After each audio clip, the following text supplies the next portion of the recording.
In this video, we're going to take a look at the 6-step process of buying a home in the Madison area. Hi, I'm Brad Bredhauer with eXp Realty, and in this video, we're going to do a deep dive at what the process looks like to buy a home in Madison and answer any questions that you may have. After you see the video, you got any further questions, please reach out to us anytime. We're more than happy to help. If you like the content that you're seeing in these videos, please subscribe to our YouTube channel, ring the bell so you're notified of new videos, and we look forward to speaking with you in the future. Your video starts now.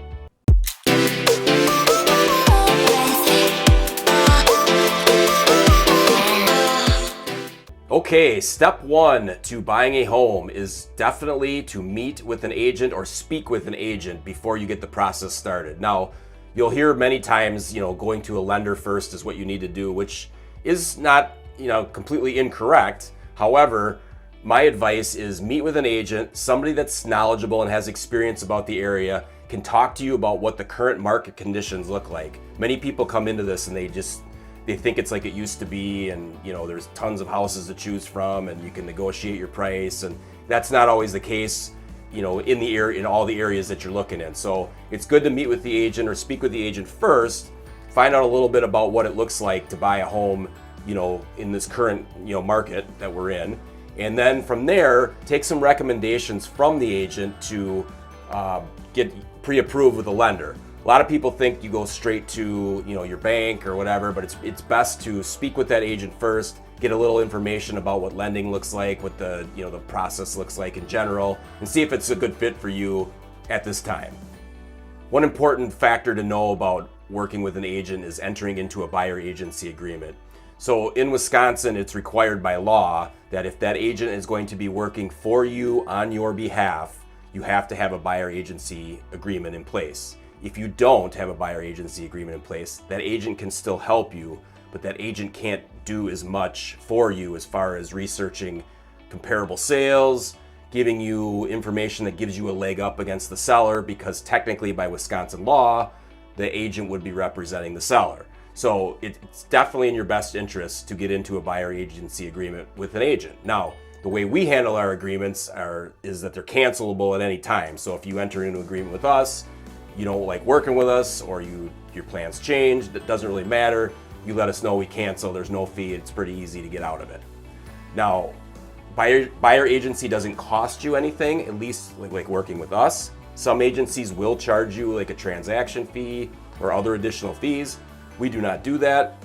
The seller pays our commission 100% of the time. So the way it works is all properties that are listed for sale in the MLS, that particular seller is paying their listing agent a total commission, which that agent is splitting it with a buyer's agent. So that's the fee that is paid to the buyer's agent, and it's only paid once you purchase something and it closes. So nothing comes out of your pocket to the agent. If you're working with us, like I said, it could be different with other people, but that's how we handle it. We try to make it very easy for people that you're, it's very less threatening and you're not, stuck into a long agreement.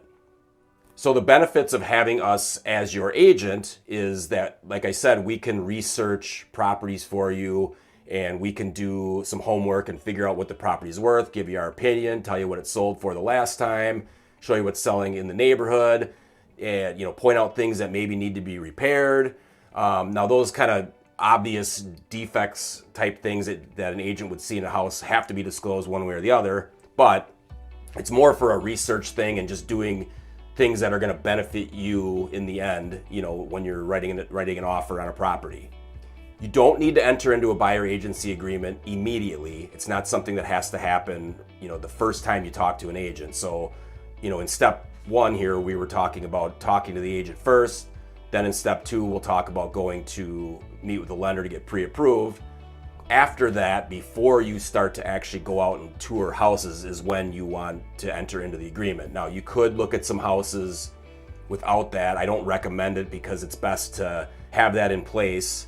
And at the showings, then the agent can be more forthright and more open, working on your behalf and telling you things about the house, about the neighborhood, things like that. Things about the neighborhood are limited. There's only so much we're allowed by law to say with fair housing laws.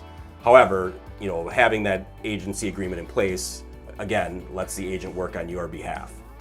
Okay, step two for the home buying process is to get pre-approved by a lender. So like I mentioned before, a lot of people just automatically think, I'm going to go to my bank and I'm going to talk to somebody there and I'm going to get pre-approved. Before I was in real estate, we did that and ended up with a lender that wasn't super knowledgeable because it was just whoever they assigned us to when we went to the bank. Now, not saying that banks have less knowledgeable lenders, because that's not true, but there are some younger, more rookie, or I wouldn't even say younger, but just more rookie or less experienced lenders out there. And it's good to get somebody who knows the process, knows all the different loan programs that are out there, and can find something that's going to fit your needs. You don't have to go to your bank. There's mortgage bankers out there. There's tons of people that do mortgages that are very credible and knowledgeable about the process. And as an agent who's been doing this for 20 years, we've got lender contacts that we know are very superior compared to some of the other ones that you would potentially talk to. And we feel comfortable that they're going to guide you in the right way. Now, you may not like exactly what you hear from them. Maybe your credit isn't good enough, or maybe there's some things you need to clean up, or there's certain type of loan programs you don't qualify because of credit score or assets or whatever. But either way, they're giving you a straight answer, and you at least know what to expect when you go into the process.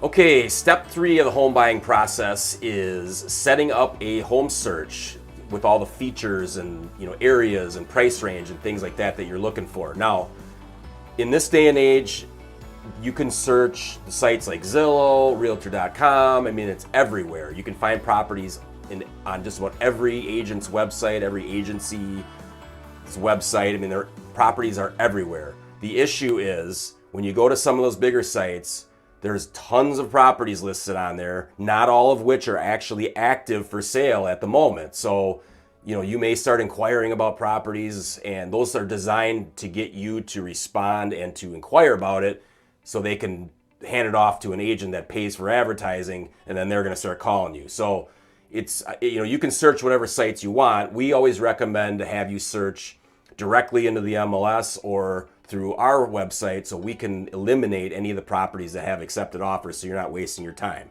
Now, you'll go to other sites and you'll find properties that are for sale that you didn't see on our site, and that's only because we have eliminated the properties that have accepted offers. So why waste your time on those, right? So we just find that it's important to kind of eliminate that kind of stuff and just narrow it down to what's actually available. If you check it daily, you sort by most recent, you're going to see new things popping in there. You're going to get emails daily when new properties pop up. We have apps you can use for our website to search and make it real easy. But the long story short, we want to get you set up on a good custom search so so you're getting the properties in the areas that you're specifically looking for. We can discuss what certain details of houses and what your money's going to buy and what areas, and suggest other areas to look in. And that's the initial process of setting up the search and the features. Okay, so step 4 to the home buying process is the actual touring of homes. This is the fun part. This is where you get to go look at houses and see what you like, see what you don't like, compare things. I recommend you look at as many as you can at one time. I know there's not a lot of inventory all the time, so there's not a ton of selection all the time, and you have to go, when something new pops up, you go out there, you look at one, and then maybe the next one pops up, you look at another. There's not always a ton to look at like there used to be, but it's important. I highly recommend that when you do start your search and you are serious and you're ready to go, the second you see something pop up onto the MLS that's new, that you reach out to us right away so we can schedule a showing and try to get you in there within 24 hours. A lot of people will wait. They'll see it come up on a Wednesday and they'll wait till the weekend and then they'll call and it's sold. It's just the market goes quick. It's not always going to sit there. Sometimes there'll be listings that'll sit there and they'll have a date, a deadline date of when they're going to present offers. But many times that gets jumped because someone comes in with just an amazing offer that's cash and no contingencies, and the seller feels like, why should I wait for anything else? And they just accept it and it's gone. Now, chances are maybe you wouldn't have gotten that if you weren't a cash buyer as well. But again, it's just super important that when you do see new properties come up, that you reach out to us immediately to get you out there.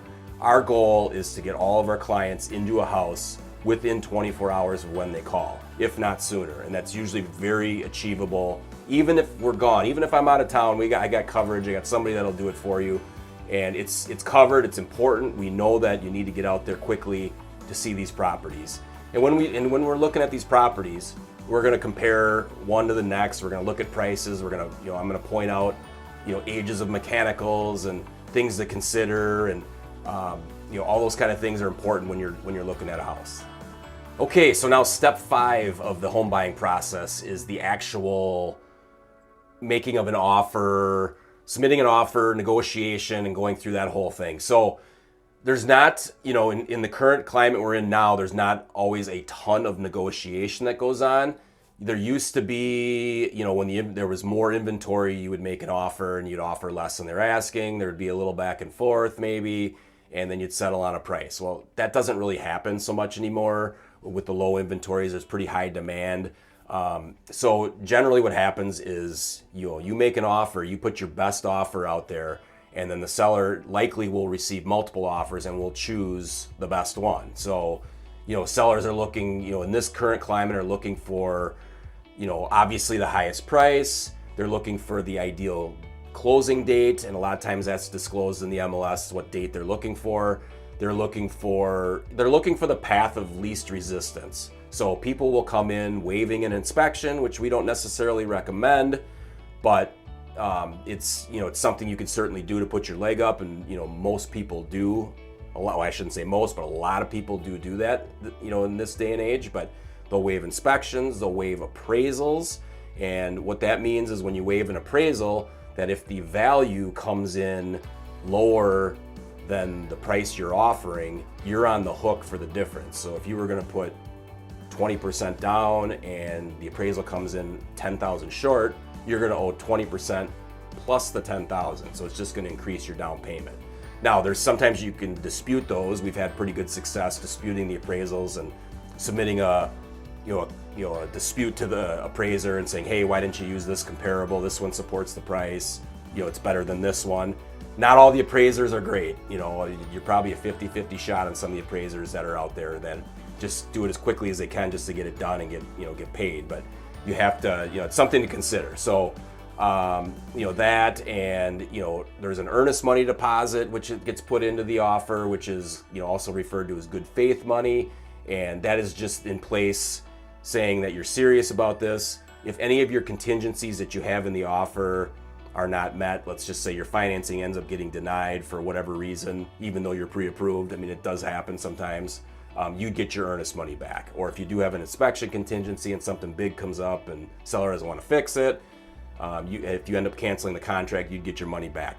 But if you just flat out walk away for no reason, then you would not get that money back.